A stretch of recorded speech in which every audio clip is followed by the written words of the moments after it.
Panny show, and now it's time for Lefty's Losing It. Let's start, Lefties, with this almighty group meltdown on CNN because Nancy Mace allegedly mispronounced Queen Kamala's name. Watch this demented carry-on. And right. Kamala Harris, if Kamala. You said this we're not calling you Nancy Mace. It's Kamala. You're doing this on purpose, Congresswoman. That's disrespectful. You can't expect people to respect your service if you don't respect her. walked that stage 25 years ago, she would have said it. She would have taken that achievement away from women. That's let me get in here because I want to... Did you hear that? He said, you're a white woman disrespecting a black woman. Why? By calling her the name everyone has called her for years, decades? How long was she in public life before we were told that her name should be pronounced differently? And can someone alert the president, because he's still pronouncing it this way? And Kamala are here today to make a major announcement on their efforts to lower. But back to the mass meltdown on CNN. Look at the reprehensible way they treat a lone Conservative woman, a woman who carries the trauma of being a rape victim and who showed far more grace than I'd be capable of facing this barrage of lunacy. When you disrespect Kamala Harris by saying you will call her whatever you want, I know you don't intend it to be that way. That's the history and legacy of white disregard for the humanity of black people. Oh, so now you're calling me racist. I didn't say, I just said you're on the race card. Okay, pull the race you don't card. have to intend racism. No, slavery. Yeah, you were born into slavery, right? That's why she said. That's why she's almost president. Part and parcel of what you're disrespect. It's offensive, Congresswoman. Why can't you just... I'm not calling you a racist. I'm saying what the practice is racist. You absolutely are. No, what's disgusting is your disrespect of her. Professor, she doesn't know what a woman is, and if 25 years ago... White women don't have the ability to tell black women who paid the price of blood to make this country what it is, to tell them they're not real women. 25 years ago... They care for your babies. Just a hysteria and hyperbole there. Yeah. There's much more of that Lefty losing it madness, but I won't subject you to it because it's shame Trump backers by suggesting they're sexist. Who do you support? I plead the fifth. Daughter. He was a bold, upright and modest man, desperately wronged by the American justice system. And that he and his teenage daughter should reportedly have died while celebrating that justice was finally done is unutterably miserable for his family and those who knew him. Pray for the repose of his soul and that of his daughter. Mr. Lynch was the victim of an injustice caused by our extradition agreement with the United States. In 2023, after years of battling through the courts, Mike Lynch was extradited to America on criminal fraud charges, where a court ordered him to pay a $100 million bond with 24-hour armed guards, ensuring he did not flee the country. In 2011, he sold his software company, Autonomy, to Hewlett-Packard for £11 billion.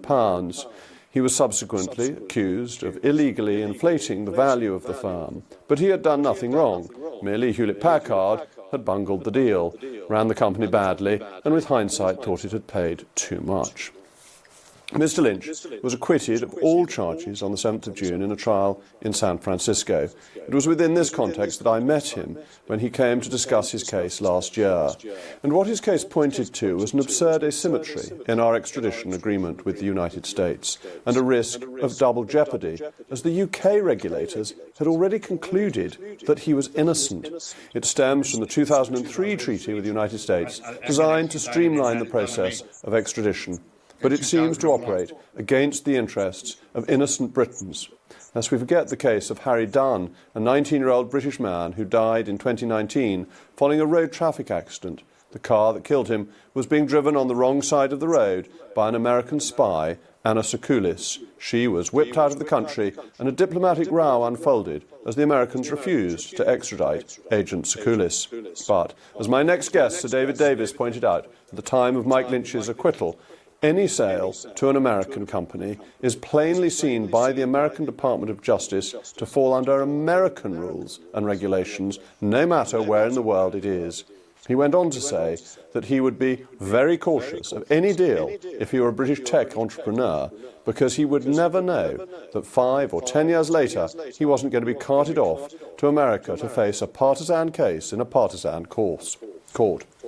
We must stop being so subservient to the United States on these matters. It is the duty of the British state to protect its citizens. The case of Mike Lynch represented an abandonment of that principle. The special relationship does not mean we blindly follow orders from our American overlords, but rather we should stand up for our interests as the US does for its, especially when justice is at stake, as it was in the case of Mike Lynch. As ever, let me know your views via mailmog@gbnews.com. But with me now is Conservative MP for Goole and Pocklington and a friend of Mike Lynch, Sir David Davis. David, thank you so much for joining me. First of all, this is obviously the saddest set of reports that we're getting. Yeah, it's awful. I mean, Mike was very proud of his daughter Hannah, who just passed her A-levels to go to Oxford, and she also died with him. So, I mean, for the family, it could not be worse, frankly. It could not be more horrible. But you're right in what you said. They were celebrating what they thought was going to be the end of a long injustice, a 12-year injustice in which Mike was dragged through the courts time and time again when he had to defend his good name. Even though, I mean, you didn't mention that when autonomy was bought, it was actually quoted on the London Stock Exchange. So everybody was involved in the valuation of this, not just Mike. And Mike didn't put it up for sale. Hewlett Packard came along and wanted to... That's a very important point, because autonomy had an open public valuation. It was a publicly traded company. And effectively, Hewlett Packard did a deal it didn't like, and a few years later went after one of the principals. Well, that's right. In fact, what happened between the purchase of autonomy and the change of mind, there was a complete change of management at Hewlett Packard. They threw out the old management and brought in new ones. And the new one, well, I won't name the individuals, but they wanted to make their name rebuilding Hewlett Packard.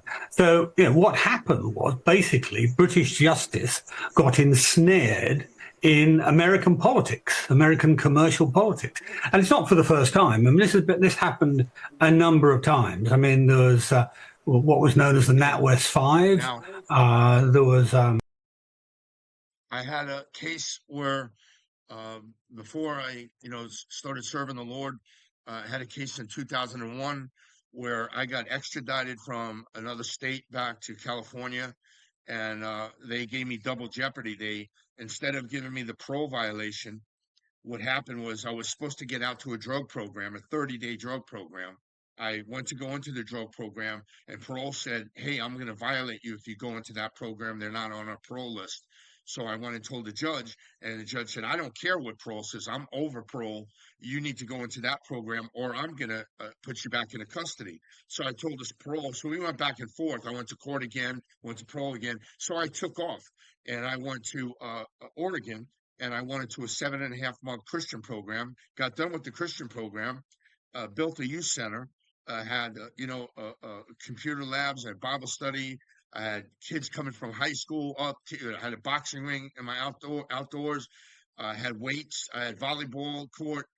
We were putting a basketball court in across the street. Everything was going well till they ran my name, and they found that I was a parolee at large, and they extradited me back to California. So when I went to tell the judge I finished the 7.5-month drug program, and also I was in touch with my attorney, and my attorney, I told him I was in this drug program. He knew where I was all the time. But what happened is he went from being an attorney for the defendants to an attorney for the state. He became a district attorney. So he went to the other side. So he didn't want to get involved because he didn't want a stain on his record. So I had no proof that I was telling my attorney this the whole entire time. And I thought my attorney was telling the court and everything was fine.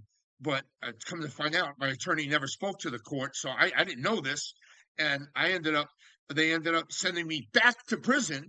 They rescinded the deal, and I already served prison time. I had served like 12 months in custody. Then I got out, which was enough time that the judge wanted, and I got out to a drug program for the next few months. And instead of doing a 30-day program, I did a 7.5-month program. She rescinded the deal and took me back, and I had to do another 16 months at 80%.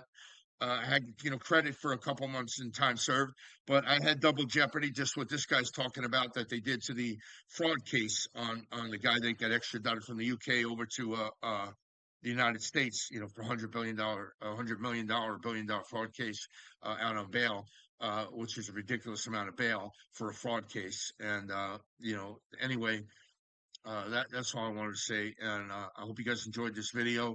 I got a lot of content. Follow me on Twitter. Follow me on Rumble. Like and subscribe to YouTube. If you went this far with me, I'm sure you will. Thank you so much. God bless you, and take care.